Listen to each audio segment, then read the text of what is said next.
ഇടയിൽ നിലവില് തിരുവനന്തപുരം കോർപ്പറേഷനിൽ നടക്കുന്ന ഭരണ അനിശ്ചിതത്വം, അതായത് ഇപ്പം LDFും കോൺഗ്രസും കൂടെ ചേർന്ന് അവിശ്വാസ പ്രമേയം കൊണ്ടുവന്ന് BJPയെ താഴെ ഇറക്കാനാണ് നോക്കുന്നത്. ഒരു വെറും മണ്ടൻ തീരുമാനമാണ്. കാരണം അവരിപ്പം ഭരിക്കാൻ കയറിയിട്ട് വെറും 6 മാസമാണ് ആയത്. അപ്പം ജനങ്ങൾക്കിടയിൽ അവർക്കിപ്പോൾ നല്ല രീതിയിൽ ഭരിക്കുന്നുണ്ട്. അപ്പം അവരെ ഒരു ഭരണത്തിന്റെ പേര് പറഞ്ഞ് അവരെ പുറത്താക്കാനുള്ള യാതൊരു ഇതും കാണുന്നില്ല. അപ്പം ഒരു ആവശ്യവും ഇല്ലാതെ വെറുതെ ജനങ്ങൾ ജയിപ്പിച്ച് വിട്ടവരെ 2 പാർട്ടിക്കാരും കൂടെ കൂട്ടുനിന്ന് പുറത്താക്കാൻ നോക്കിയാൽ അതിന്റെ പ്രത്യാഘാതം വളരെ വലുതായിരിക്കും.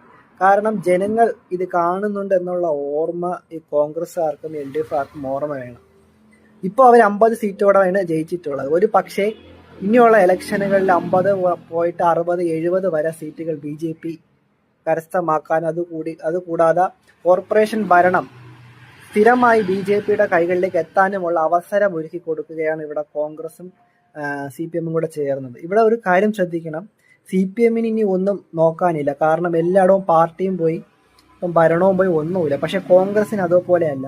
കോൺഗ്രസ് ഇപ്പം കേരളത്തിൽ ഭരിക്കുന്ന ഒരു പാർട്ടിയാണ്. ഇനിയുള്ള മത്സരങ്ങളിലും ഒരുപാട് മുന്നേറാൻ വേണ്ടി ജനങ്ങളുടെ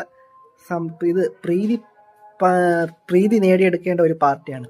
അപ്പം അതിനു മുമ്പ് ജനങ്ങൾ ജയിപ്പിച്ചവരെ ഒരു കാരണവും കൂടാതെ ഇപ്പോൾ അവിശ്വാസ പ്രമേയത്തിലൂടെ പുറത്താക്കാൻ നോക്കിയാൽ ഉറപ്പായും അത് തിരിച്ചടി എന്ന് പറയുന്നത് നിങ്ങൾ വിചാരിക്കുന്നതിനും അപ്പുറമായിരിക്കും. BJP ഇവിടെ കുറച്ച് കൂടുതൽ സ്ട്രോങ് ആവും എന്നുള്ള കാര്യം ദയവ് ചെയ്ത് ഓർക്കുക. അവരെ ഭരിക്കാൻ അനുവദിക്കുക. ഭരണത്തിൽ എന്തെങ്കിലും പോരായ്മ വന്നാൽ, ഇപ്പം ഈ 6 മാസം കൊണ്ട് എനിക്ക് തോന്നുന്നു അത്യാവശ്യം കുഴപ്പമില്ലാത്ത രീതിയിൽ അവർ ഭരിക്കുന്നുണ്ട്. അപ്പം ഭരണത്തിൽ എന്തെങ്കിലും വീഴ്ച വരികയോ അങ്ങനെ എന്തെങ്കിലും സംഭവിച്ചാൽ മാത്രമേ അവിശ്വാസ പ്രമേയത്തിൻ്റെയൊക്കെ ആവശ്യമുള്ളൂ. അല്ലാതെ വെറുതെ ഇപ്പം പോയി അവിശ്വാസ പ്രമേയം കൊണ്ടുവന്ന് എന്തെങ്കിലും ചെയ്താൽ അത് വെറും മണ്ടത്തരം എന്നേ എനിക്ക് പറയാനുള്ളൂ.